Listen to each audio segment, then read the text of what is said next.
Program Officer of the Organization of American States, Kerry Ann Barrett, explained that before Ghana can put into effect a national cybersecurity strategy, it must first look at how best the current ICT infrastructure could be improved.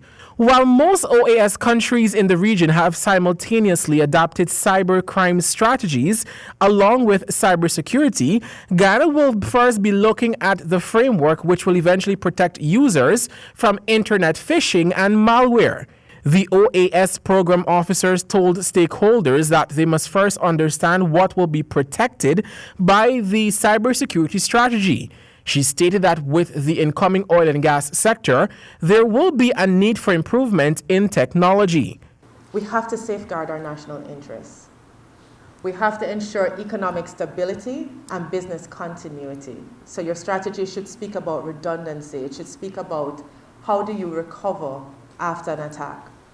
We have to ensure that our critical infrastructure and our critical information systems and our data is protected. And that goes by legislation and it goes by standards and best practices. We have to safeguard our assets. We shouldn't be investing in technology that pretty much either has zero-day vulnerabilities that we may not be able to protect against, or we shouldn't ensure that these technologies that we invest in have only a very short shelf life. She further noted that innovation must also be encouraged. Against that backdrop, she stated that stakeholders must be cognizant of the fact that there could be persons who are tech-savvy enough to suggest solutions to fix some of the simplest issues.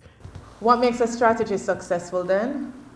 You need a key leader. You need someone who's committed to the process.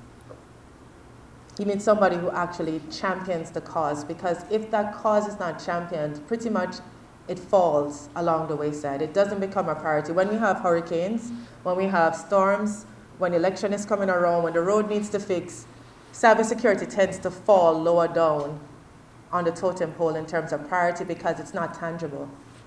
A lot of people think that because you can't touch and feel it, it's not so much a priority because it doesn't affect the everyday life of persons walking on the street.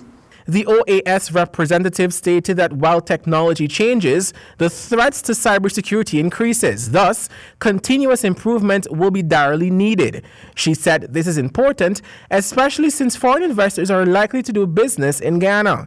The world is moving forward and we have to move forward with it. It can't be that we're just thinking about the tactile stuff, recognizing that if we don't move ahead with the times, we're going to fall way behind in terms of our economic development. So we have to find a way to balance. How do we reach the people who are now connected by mobile phones? It means that they're exposed. And how do we connect the people who are very high in technology? You have the universities, you have other tech companies that are here that are actually pushing innovation. How do we support those innovations? Javon Vickery, HGP Nightly News.